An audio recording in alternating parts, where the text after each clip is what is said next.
All right, it's the first major winter storm of 2026 in Michigan. Let's take a look at what we can expect. All right, so first things first, we got that rainy system coming on through Thursday into Friday. That's this one right here. So we'll scoot on by that and go right to the next one. Now, this is 10 o'clock in the morning on your Saturday. Things looking pretty quiet across the state. So if you have weekend plans or need to run some errands, it's probably best first thing in the morning, and then it'll go downhill later on in the afternoon. Now, this is 1 o'clock in the afternoon.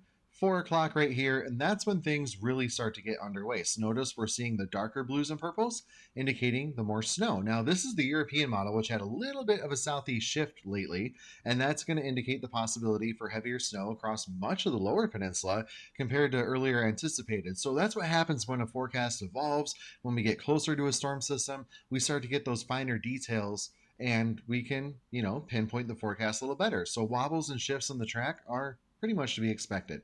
Now, a little further on, this is 7 o'clock p.m. on your Saturday. We have snow ongoing for just about everyone. All those blue lines are indicating some very cold air coming into play. That cold air lingers around as the moisture keeps being flung into the cold air by that low pressure over Lake Huron.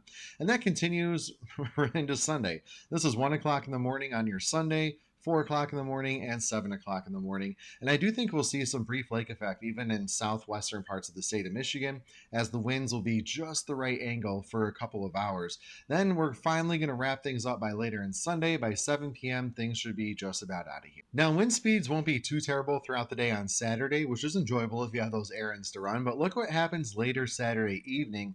We could start having gusts around the state and the Great Lakes 35 to 45 miles per hour, with just kind of a little bit of a hole there in northern Michigan. We're not going to see a lot until later on.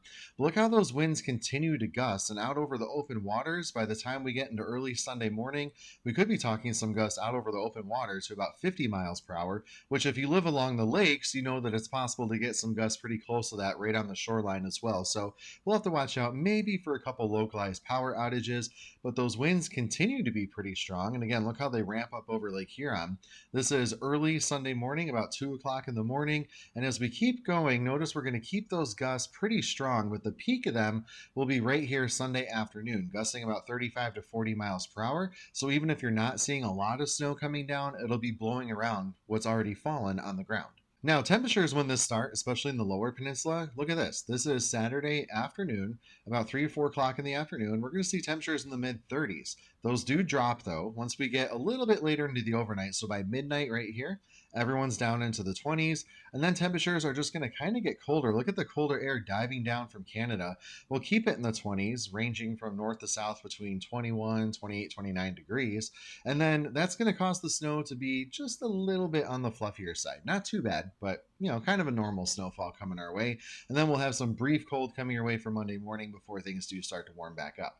Now, I do want to show you the other model, the GFS, because this one still has the low pressure, making just a slightly further track back off to the northwest, which makes a huge difference in the forecast for areas like Detroit, down into Monroe County, Lansing, Jackson. Look at this. We're going to see the possibility of rain if the low follows this track further off to the north and west, because we're going to have warmer air further back off to the north and west.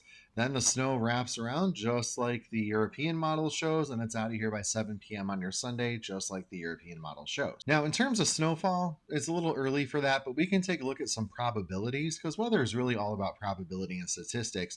This is showing the probability of 1 inch or more, and well, you guessed it, it's a slam dunk for some of us, all the way up in that red indicating 90 to 100%.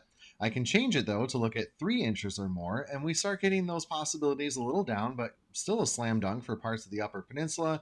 And even northern lower coming in between 60, 80, almost 90%. That's a pretty good bet you're going to see about 3 inches of snow or more. And then if I switch it over to 6, that's where it gets a little narrower with some lower probabilities. But I do think a lot of us will be right around that 6 inch range, most likely, if everything holds the way it is now.